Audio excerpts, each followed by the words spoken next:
याद रखना, हनुमान चालीसा हनुमान जी को प्रिय नहीं है, हनुमान जी को सुंदर कांड प्रिय नहीं है, हनुमान जी को केवल वो चरित्र प्रिय है प्यारे जो रामचरित्र यदि आपके अंदर उतर।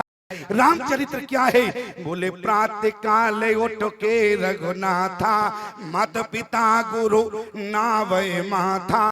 और एक बात, हमारी बात को कान खोल कर सुन लेना, भले ही हमको 40 मिनट समय मिला हो महाराज जी, लेकिन जब तक हमारी बात पूरी नहीं हो जाएगी तो हम 5-10 मिनट और ले सकते हैं। क्यों भाई, ले सकते हैं कि नहीं? तो समर्थन में तुम लोगों को रहना पड़ेगा। अच्छा, समर्थन इसलिए जरूरी है क्योंकि अभी आप कथा सुन रहे थे तो मिली जुली सरकार थी, मिली जुली सरकार थी। भरत चरित्र हुआ, जटायु चरित्र हुआ, हनुमान जी का चरित्र हुआ, अन्य चरित्रों के द्वारा भरत चरित्र को श्रवण किया। लेकिन मैं आपसे निवेदन करना चाहता हूँ, सिर्फ इतना कहना चाहता हूं, आपको जीवन में कोई चरित्र उतारने की जरूरत नहीं है। गारंटी मैं देता हूं प्यारे, आप केवल अपने अंतःकरण में 3 चौपाई उतार लेना, उस दिन से हनुमान जी महाराज तुम्हारे संकट मोचन बन जाएंगी। 3 चौपाई कौन है?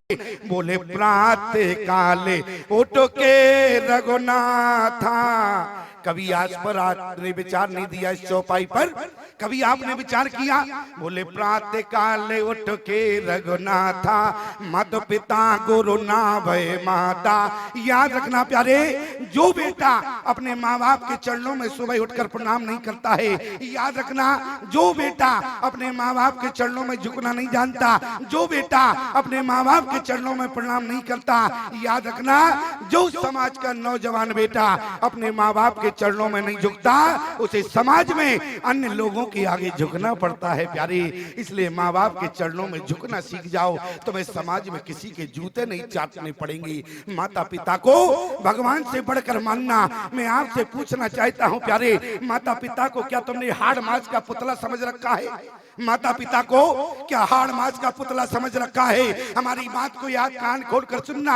आप उस मूर्ति को तो मानते हो जिस मूर्ति में इंसान एक प्राण डालने वाला होता है। जब उसकी प्राण प्रतिष्ठा होती है तब पत्थर की मूर्ति में प्राण आते हैं। याद रखना, आपने भगवान उस बात पर हंसते हैं प्यारे जब प्रतिदिन तुम मंदिर जाते हो और अपना सिर झुकाते हो। क्यों? क्योंकि उन्हें भगवान मानते हो। और जिस मूर्ति में इंसान ने प्राण डाला उसको तुमने भगवान मान लिया, और जिस मूर्ति में भगवान ने प्राण डाला उसको तुमने हाड़ मांस का समझ लिया प्यारी। इसलिए तुम्हारे संकट मोचन हनुमान जी महाराज नहीं बने। ध्यान देना, पहली चौपाई क्या है? बोले प्रातः काले उठ के रघुनाथा, ओ मात पिता गुरु नावै माता। जिस दिन बेटा अपने माता पिता के चरणों में प्रणाम करने लगेगा प्यारे, उस दिन हनुमान जी महाराज अपने संकटों का अपने आप करने लगेंगे। और दूसरी चौपाई क्या है? आयुष मांग करे पुर काजा, आयुष मांग करे पुर काजा, देख चरित्र हर मन राजा। जब तक आपके माता पिता प्रसन्न नहीं होंगे प्यारे तो परमात्मा जीवन में होगा। बोले देखो राम जी कैसे काम करते थे। बोले आयुष मांग अरे करे पुर काजा, ओ देख चरित्र हर सै मन राजा। याद रखना प्यारे, आपके जीवन में जब तक मानस की 3 चौपाई नहीं उतरेंगी तब तक हनुमान जी महाराज आपके संकट मोचन नहीं बनेंगे। तीसरी चौपाई क्या है? बोले जननी समा, बोले जननी समा जाने पर नारी, और धन पराओ बिसते विषभारी। याद रखना प्यारे, इन 3 चौपाइयों को जिस दिन आप अपने अंतःकरण में उतार लेंगी, मैं गारंटी देता हूं प्यारे, उस दिन आपके अंतःकरण में पूरा रामचरित्र विराजमान हो जाएगा। और जब रामचरित्र आपके हृदय में उतर आएगा प्यारे, तो हनुमान जी महाराज आपके संकटों का मोचन अपने आप करने लगेंगे। और रावण के संकटों का मोचन क्यों नहीं किया? रावण के ऊपर इतने संकट आए, कारण क्या रहा? बोले माने मात, बोले माने मात पिता नहीं देवा, और साधुन सन करवावे सेवा, तिनके ये आचरण भवानी, तेजान निश्चर सम प्राणी। आज प्यारे, यदि आपके अंतःकरण में रामचरित्र उतर जाएगा प्यारे, तो हनुमान जी महाराज आपके भी संकटों का मोचन करने लगेंगे। लेकिन एक विचार करना, हनुमान जी महाराज राम जी के ही संकट मोचन क्यों? एक बात और समझो, एक तो कारण हो गया कि चरित्र की प्रधानता रही। दूसरा कारण क्या है कि त्रेता में आके हनुमान जी महाराज ने राम जी के संकटों का मोचन किया।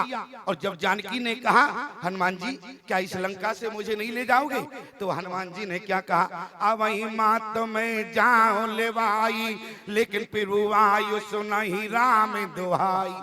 आज हनुमान जी महाराज केवल राम जी के संकट क्यों बने, संकट मोचन बने, उसका कारण क्या है? अच्छा बताओ, हनुमान जी महाराज किसके अवतार हैं? शंकर भगवान के 11वें रुद्र अवतार में हनुमान जी महाराज है कि नहीं? अच्छा, हनुमान जी महाराज शंकर भगवान के 11वें रुद्र हैं। और एक बात बताओ, शंकर भगवान पर एक बार संकट आया कि नहीं आया?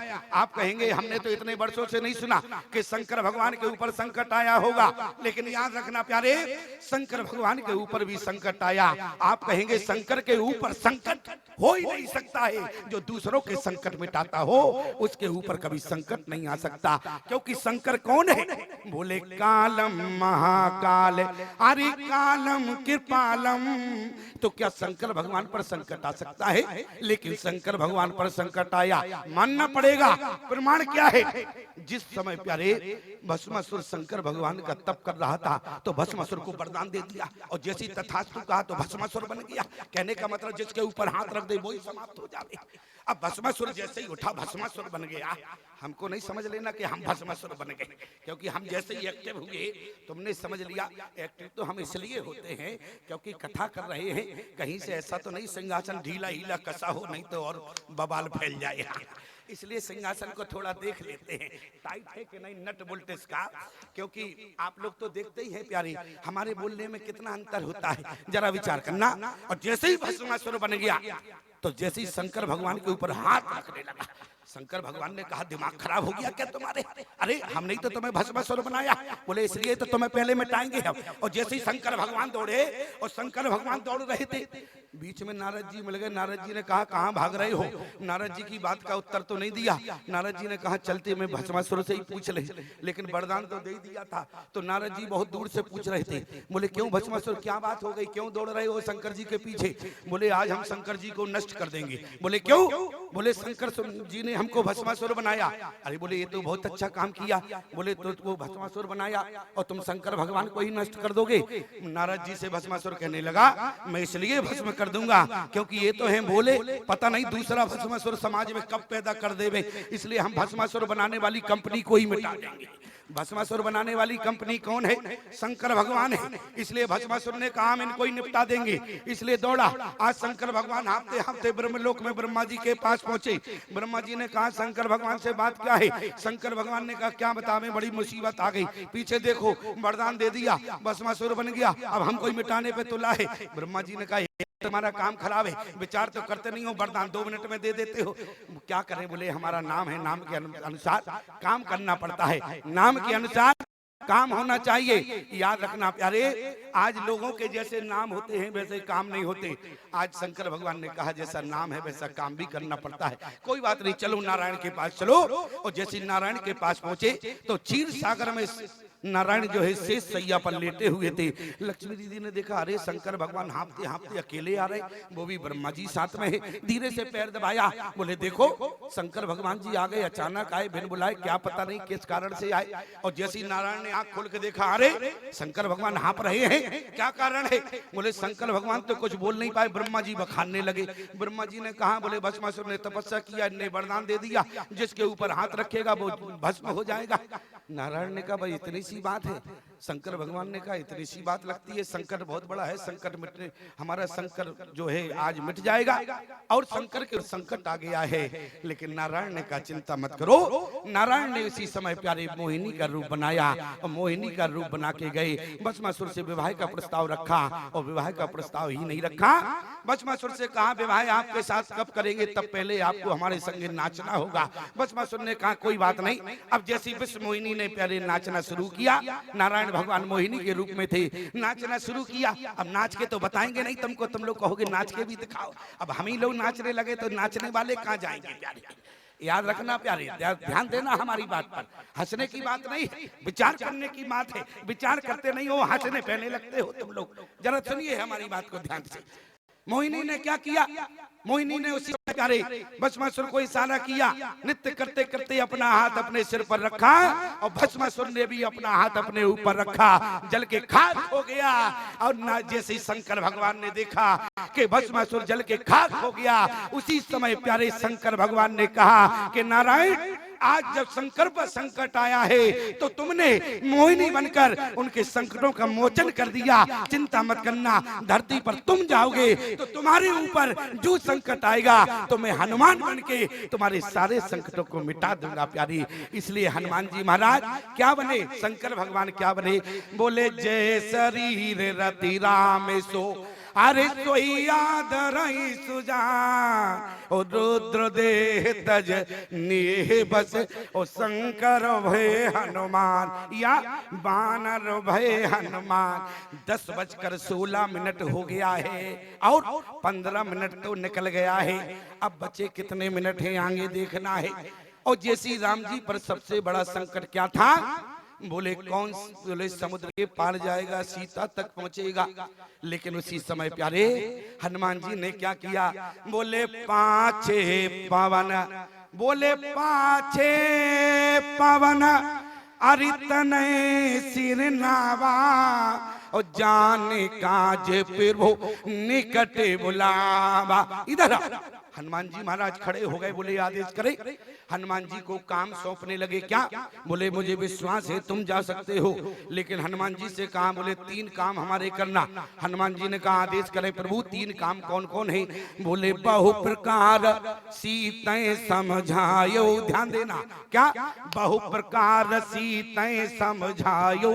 हनुमान जी ने कहा प्रभु क्षमा करना, भला जानकी को मैं कैसे समझा सकता हूँ, आप उनके पति रहे। अरे स्वयं आपने समझाया, देखो वन मत जाओ, स्वयं कौशल्या ने समझाया वन मत जाओ, स्वयं दशरथ ने भी कहा, लेकिन जानकी ने किसी की बात नहीं मानी। यदि मान गई होती, समझ गई होती, तो आज माता जानकी लंका में नहीं होती। क्षमा करना, मैं जानकी को समझा नहीं सकता हूँ। राम जी ने कहा तो क्या कर सकते हो, बोले मैं निवेदन कर दूंगा। हनुमान जी से राम जी ने कहा कोई बात नहीं देना। और दूसरा काम क्या सौंपा, बोले कहे बल, बल की बात। हनुमान जी ने कहा प्रभु बल के बारे में तो जयंत नहीं बताया, जब माता जानकी आपके साथ थी, प्रमाण क्या है, अतुलित बल अतुलित प्रभुताई, मैं मति मंद जान नहीं पाई। इसलिए प्रभु बल के बारे में तो जयंत ने ही आपको बता दिया था, माता जानकी उस समय थी। अब भला मुझे बल के बारे में क्या कहना पड़ेगा। राम जी ने कहा तो निवेदन तो कर देना। हनुमान जी ने कहा कोई बात नहीं, तो निवेदन तो कर देंगे। लेकिन तीसरा काम क्या सौंपा, बोले बहु प्रकार सीते समझायो, और कहे बल बिरहे बेग तुम आयु। बिरहे की बात कही, जानकी को बिरही का वर्णन कर देना। बिरही का वर्णन क्या होता है प्यारे, अरे हनुमान जी महाराज मर्यादित बेटा है, और आज ज्यादा बेटा की रहेगी क्या, जानकी से जाके कैसे कह सकता है कि माताजी पिताजी आपको बहुत याद करते हैं। हनुमान जी ने कहा देखो प्रभु, ना तो एक कर्मचारी की बात है और ना ही अनुभव, ये तो अनुभवी लोग बता सकते हैं पति पत्नी के वियोग की स्थिति का वर्णन, मैं भला कैसे बता सकता हूँ, मैं तो ठहरा ब्रह्मचारी। राम जी ने कहा हनुमान तुम्हें जानकी से बिरही की बात कहना पड़ेगा, लेकिन याद रखना प्यारे हनुमान जी महाराज मर्यादा पुरुषोत्तम के मर्यादा बेटा है, मर्यादा पुरुषोत्तम के मर्यादा बेटा है। लेकिन आज समाज में यदि हम मर्यादा की बात करें तो ईमानदारी से बताओ आज की मर्यादा कहाँ चली गई। मधुबनी इतना बड़ा शहर नहीं है, मधुबनी की गिनती महानगरों में नहीं आती है, लेकिन आप जो मधुबनी से भी बड़े शहर हैं उनको देखिए। ऐसा मत सोचना आप लोग कि हम छोटी जगह कथा कह रहे हैं इसलिए इस बात को रखना चाहते हैं, लेकिन जरा विचार करना, आज शहरों से मर्यादा समाप्त हो गई है। आज शहरों में मर्यादा देखने को नहीं मिलती है। और मैं देखता हूँ प्यारे मधुबनी जैसे छोटे छोटी जगह आज मर्यादा मुझे देखने को मिलती है। आप कहेंगे स्वामी जी आपने हमारे मधुबनी में आके कौन सी मर्यादा को देख लिया, आप तो सीधे आते हैं मंच पर विराजमान हो जाते हैं। अरे मर्यादा को देखे होते तब तो मर्यादा की बात करते। याद रखना प्यारे, मुझे केवल नगर देखने की जरूरत नहीं है, हम लोग तो अन्य जगह जाते हैं, थोड़ी देर में समझ लेते हैं कितनी मर्यादा यहाँ है। क्यों? मर्यादा की यदि बात करें, आप नजर उठा के देखना प्यारे, यहाँ पर यदि 60 बरस की भी माता बैठी है तो उनके सिर पर पल्लू है प्यारे। लेकिन ये मर्यादा महानगरों से समाप्त हो चुकी है, लेकिन ये मर्यादा यहाँ मधुबनी में देखने को मिल रही है। देखो, हमने जैसे धीरे से कहा तो थोड़े से खिसकाने लगी अपने अपने। ऐसा तो नहीं कि हमारा कहीं थोड़ा ऊंचे हो, क्योंकि हमने तो देखा नहीं, लेकिन अनुभव की बात बता रहे। अब यहाँ भी खिसकाए होंगे। एक जगह क्या होगा महाराज जी, हम कथा कर रहे थे और जैसे ही हमने कहा सबके सिर पर पल्लू रहते हैं गांव में, तो जितनी बैठी थी अब जिनके थोड़े खुले हुए थे वो भी एकदम धीरे धीरे धीरे धीरे सरकाने लगे। हमने कहा कि कोई बात नहीं, यहाँ तो मर्यादा है, मर्यादा ना होती तो हम कैसे ऐसी बात कर सकते थे। क्यों मर्यादा ना होती? अब जैसे मान लो कोई मधुबनी की बेटी लगती हो तो वो सिर क्यों ढकेगी अपने पिता के घर में? अरे जो बहू होगी वही तो सिर ढकेगी। याद रखना, ये मर्यादा है, लेकिन महानगरों से मर्यादा समाप्त हो गई है। क्योंकि प्यारे एक बार क्या हुआ, हमारे शिष्य के यहाँ विवाह था और दिल्ली का मैटर था। दिल्ली हम विवाह में गए और विवाह में वैसे तो प्यारे साधु को कभी जाना नहीं चाहिए। ईमानदारी से बताओ, साधुओं को कभी विवाह में जाना चाहिए, लेकिन क्या करें, कभी कभी कोई पीछे पड़ जाता है तो शादी विवाह में भी जाना पड़ता है। वैसे जाना नहीं चाहिए। आप लोग कहेंगे क्यों नहीं जाना चाहिए? अरे राम जी की बारात में तो सबसे ज्यादा दाढ़ी वाले आए थे और आप कहते हैं बारात में नहीं जाना चाहिए। याद रखना, वो त्रेता की बात थी, लेकिन कलयुग में नहीं जाना चाहिए। अच्छा, क्यों नहीं जाना चाहिए? क्योंकि बात सिर्फ इतनी है, मान लो हम आपके बेटे के विवाह में जावे, आपने हमें बुलाया आशीर्वाद देने के लिए और हम बेटे के विवाह में जावे, कहीं हमारा ही मन विवाह करने का हो जाए तो क्या कंडीशन बनेगी, क्या व्यवस्था करोगे उस वक्त? ईमानदारी से बताओ। राम जी के साथ तो जितने कुंवारे आए थे और जिनकी इच्छा थी तो सब यहाँ कर गए मिथिला से, और कहीं मान लो हम आ गए और हमने कहा नहीं भैया आप तो हम भी करेंगे। तो ईमानदारी से बताओ, तुम कहोगे कहां से कहां इसको बुला लिया और ज्यादा समस्या खड़ी हो गई, अब कहां से करें इसकी व्यवस्था?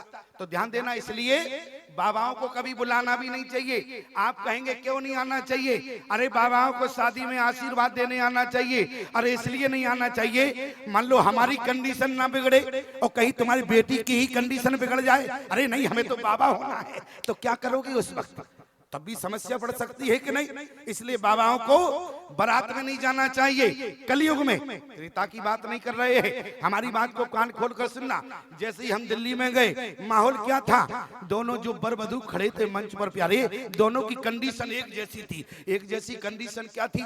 बोले जो वर था उसकी मूछें ऊंचे सब साफ थी और यहाँ पर जो है वधू खड़ी थी। अब समझ में हमको नहीं आई, हम मंच पर चढ़ तो गए आशीर्वाद देने के लिए। हमने कहा आशीर्वाद देवे, लेकिन हम आशीर्वाद कैसे देवे, हम तो समझ ही ना पावे इनमें वर कौन है और वधू कौन है। समस्या बहुत बड़ी रही हमारे सामने। आप कहेंगे स्वामी जी कैसे नहीं पहचान पाए? अरे ऐसे नहीं पहचान पाए, दोनों की पोशाक एक जैसी थी तो हम कैसे पहचाने? और याद रखना प्यारे, हमने कहा कि पहचान तो नहीं पा रहे, ऐसा ना हो गलत जगह आशीर्वाद पहुंच जाए। आप कहेंगे गलत जगह, मान लो कहीं हम वर को आशीर्वाद दे देते अखंड सौभाग्यवती रहो, तो वो कहेगा स्वामी जी कैसी बात कर रहे हो, आपका आशीर्वाद गलत डिपार्टमेंट में आ रहा है। तो ईमानदारी से बताओ समस्या खड़ी हो जाएगी कि नहीं? कहीं मान लो हमने वर को आशीर्वाद दे दिया, आशीर्वाद तो सौभाग्यवती का वधू को दिया जाता है कि नहीं? वर को तो दिया नहीं जाता है, वर को तो चिरंजीवी खुश रहो ये आशीर्वाद होते हैं। अब पहचान तो हम कर ना पावे, ये मत समझना कि हमारे मोतियाबिंद था इसलिए नहीं पहचान पाए। वहां की कंडीशन ऐसी थी, मर्यादा नहीं। अरे मोतियाबिंद नहीं था, वहां मर्यादा नहीं थी। और याद रखना, अब हमने कहा किससे पूछे, तो कंडीशन समझने के लिए एक मंच के नीचे बाबूजी खड़े थे, बढ़िया कोट पैंट में एकदम टाई आई लगाए फिर। हमने धीरे से उनसे कहा, हमने कहा भाई साहब, भाई साहब। और जैसे ही हमने कहा कि भाई साहब, तुरंत वो हमारे तरफ ऊपर घूरने लगे, बोले वाह भाई साहब लगते हैं हम तुमको। हमने कहा भाई साहब नहीं हो तो क्या हुआ? हमने कहा भाई साहब तो हो। बोले मैं लड़की की माता जी हूँ। हमने कहा गजब हो गया, जिनकी माता जी इस कंडीशन में है तो इनकी इसलिए बेटी की कंडीशन है। ध्यान देना प्यारे, लेकिन क्या करें, ये तो वहां की मर्यादा रही, लेकिन यहाँ की मर्यादा सबके सिर पर पल्लू है प्यारे, ये मर्यादा की बात रही। मैं आपसे केवल निवेदन करना चाहता हूँ प्यारे, मर्यादा पुरुषोत्तम के मर्यादा बेटा हनुमान है। मर्यादा क्या है प्यारे? आज हनुमान जी महाराज से क्या कहा?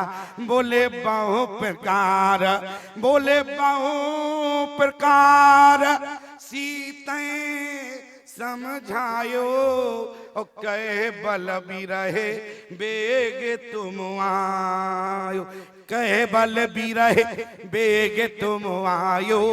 बोले विरह का वर्णन कर देना। हनुमान जी ने कहा कि प्रभु मैं तो आपका बेटा हूँ, और बेटा माँ बाप के वियोग की स्थिति का वर्णन एक बेटा नहीं कर सकता है। लेकिन ध्यान देना, हनुमान जी ने कहा कि प्रभु यदि आपको बेटे का वर्णन आज विरह की बात, तो आप हमारे साथ लंका चले, हम आपको साथ सुरक्षित सम्मान लंका ले चलेंगे। वहां पर राम जी ने कहा देखो हनुमान अभी हम लंका नहीं जाएंगे। अच्छा लंका नहीं जाओगे? हनुमान जी ने कहा कैसे नहीं जाओगे, हम ले जाएंगे, हम आपके बेटा हैं। और याद रखना प्यारे, हनुमान जी महाराज मर्यादा बेटा है, मानस बेटा है, बेटा बनना चाहते हैं, इसलिए राम जी परीक्षण ले रहे हैं। कहे बल बिरहे, बोले कहे बल बिरहे बेग तुम आयो। आज करे हनुमान जी महाराज राम जी को ले जाने की बात कर रहे। राम जी ने कहा हम आपके साथ जाएंगे नहीं, अभी समय नहीं आया। और हनुमान जी ने कहा हम लेकर जाएंगे। राम जी कहने लगे कैसे ले जाओगे? यही तो प्यारे मर्यादा बेटा की बात है। और आज जब मर्यादित की बात करें प्यारे, समाज में कौन नहीं चाहता है हमारे जीवन में हनुमान जी जैसा बेटा हो। एक जगह क्या हुआ, कथा हो रही थी और बेटों की बात चल पड़ी। और ईमानदारी से बताओ, बेटों की बात चले तो सबसे पहले श्रवण कुमार का नाम आता है कि नहीं? क्यों? बेटों की यदि बात समाज में कहीं चल जाए तो सबसे पहले श्रवण कुमार का नाम आता है। एक जगह हम कथा करने गए तो हमने कहा देखो आज का कोई नौजवान श्रवण कुमार बनना नहीं चाहता, जबकि पुत्र वही है जो श्रवण कुमार जैसा हो। और जैसे ही हम इतनी बात कर रहे थे, एक नौजवान खड़ा हो गया।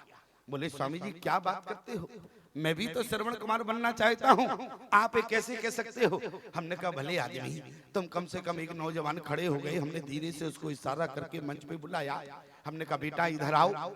बेटा मंच पर आया, मैंने अपने गले से माला उतारी। हमने कहा बेटा तुम एक मुझे मिले जो श्रवण कुमार बनना चाहते हो, ये माला मैं तुम्हें पहनाऊंगा। और जैसे ही माला हमने पहनाने के लिए उठाई और इतने में माता पिता खड़े हो गए। बोले स्वामी जी ठहरो, अभी माला नहीं पहनाओगे। हमने कहा क्यों?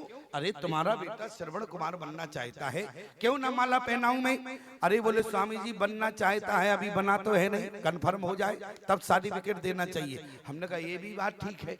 हमने कहा बेटा देखो तुम्हारे यहाँ हम प्रतिवर्ष आते हैं कथा करने, अब तुम इस वर्ष तो जाओ, अगले वर्ष जब हम आए तो तुम हमें श्रवण कुमार बन के दिखाना। बोले कोई बात नहीं स्वामी जी, आप अगली बार आएंगे हम आपको बिल्कुल श्रवण कुमार बन के दिखाएंगे। और ठीक एक साल बाद मैं उसी गांव में कथा करने पहुंच गया। और जैसे ही कथा करने पहुंचा हमने कहा हाँ भाई हमारे श्रवण कुमार कहाँ हैं, खड़े हो जाएं। और जैसे ही वो नौजवान खड़ा हो गया हमने कहा वाह बेटा, बहुत बहुत मंच से साधुवाद दिया। हमने कहा बेटा मंच पर आओ, अब तो कंफर्म है कि हम तुम्हें सर्टिफिकेट देंगे, माला पहनाएंगे। और जैसे ही वो मंच पर आया माता पिता फिर खड़े हो गए। हम माला पहनाने लगे, माता पिता फिर खड़े हो गए। बोले स्वामी जी अभी ये श्रवण कुमार बना नहीं है, और श्रवण कुमार बन जाए इसके बाद में माला पहनाना। हमने कहा क्यों? अभी तक तुम श्रवण कुमार नहीं बने और तुमने मुझसे वादा किया था अगली बार आओगे तो मैं श्रवण कुमार बन के दिखाऊंगा। बोले क्या बताएं स्वामी जी, मैं तो श्रवण कुमार बनना चाहता था, लेकिन हमारे माता पिता पहले अंधे तो हो गए और ज्यादा समस्या खड़ी हो गई। क्यों? अगर ऐसे बेटा समाज में मिले तो ईमानदारी से बताओ ये बेटा है क्या? एक जगह तो और गजब की बात थी। गजब क्या था, एक व्यक्ति हमारे पास आया, बोले स्वामी जी बहुत बड़ी समस्या है। हमने कहा समस्या क्या है? अच्छा ये पीले कुर्ते वाले बाबूजी का क्या नाम है? एक घूम रहे हैं, कौन है? कौन है? अच्छा अच्छा, क्यों क्या बमबारी होना है क्या बीच में? फिर देखबारी किस बात की है? क्यों? यही तो समस्या होती है। एक जगह हम कथा करने गए, एक नौजवान बाबूजी रहे, एक बड़ा सा डंडा रहे उनके हाथ में, और मंच पे यहाँ से वहाँ, वहाँ से यहाँ, यहाँ से वहाँ। अब हमने कहा समझ में नहीं आई बात क्या है। हमने कहा कथा में कोई हमने गलत शब्द बोल दिया क्या? यहाँ से वहाँ घूम रहे हैं। हमने धीरे से पूछ दिया, हमने कहा भैया तुम इतना बड़ा डंडा लिए यहाँ से वहां, वहां से यहाँ क्यों घूम रहे हो? अरे बोले स्वामी जी तुम तो कथा कहो। हमने कहा तुम क्यों घूम रहे हो? बोले तुम तो कथा कहो, हम तो उसे ढूंढ रहे हैं जिसने तुम्हें बुलाया। हमने कहा ऐसी कंडीशन तो नहीं है कि उसको ढूंढ रहे हो जिसने हमें बुलाया है। क्यों? तो हमें बुलाने वाले वहां बीच में नहीं मिलेंगे। क्यों? हमें बुलाने वाले तो हमारे बराबरी से सिंहासन पर बैठे हुए हैं। लेकिन जरा ध्यान देना प्यारे, कंडीशन बताना पड़ती है। हमारी बात का बुरा मत मानना, मैं तो केवल दूसरी जगह की कंडीशन बता रहा था। आप तो यहाँ व्यवस्था देख रहे थे, हम तो दूसरी जगह की बात कर रहे थे। हमने कहा वैसा ही मैटर यहाँ तो नहीं फैला हुआ है, क्योंकि कहीं कहीं हो जाता है कथा में एक आध शब्द यदि त्रुटिपूर्ण निकल जाए, लोग बाग उसी को पकड़े रहते हैं। एक जगह हमने कहा देखो रामचरितमानस में एक ही महावीर है, एक ही महावीर है, और तुरंत हमारे पैर पकड़ के खड़ा हो गया। बोले हम लोगों को गुमराह मत करो। हमने कहा क्या मतलब? बोले रामचरितमानस में क्या एक महावीर है? हमने कहा दूसरा महावीर कौन है? बोले आपने मानस को पढ़ा है। हमने कहा तुमने पढ़ा हो तो तुम बताओ और कौन सा महावीर है? बोले भय निशाचर जाए थे और महावीर बलवान और कुंभकर्ण रावण सोवट और सोर विजयी जगजान। बोले देखो रावण कुंभकर्ण महावीर है। हमने कहा देखो हनुमान जी की महावीरता और रावण कुंभकर्ण की महावीरता में अंतर है। बोले क्या मतलब, क्या अंतर है? हमने कहा जितना जमीन में और आसमान में अंतर है। बोले अंतर स्पष्ट करो, बातों से काम नहीं चलेगा। तो हमने कहा नोट करना हमारी बात को, महावीर और हनुमान जी की महावीरता, कुंभकर्ण रावण की महावीरता में इतना अंतर है जितना एक गुंडे और बलवान में अंतर होता है। क्या मतलब? हमने कहा सुनना हमारी बात को कान खोलकर प्यारे, और जरूरत पड़े तो नोट भी कर लेना। महावीर किसे कहते हैं और गुंडा किसे कहते हैं प्यारे? जो अपने लिए पूरे देश को लूट लेता है प्यारे, वो देश का गुंडा हुआ करता है, और जो देश के लिए अपने आप को लुटा देता है वो देश का महावीर हुआ करता है। इसलिए हनुमान जी की महावीरता और रावण कुंभकर्ण की महावीरता में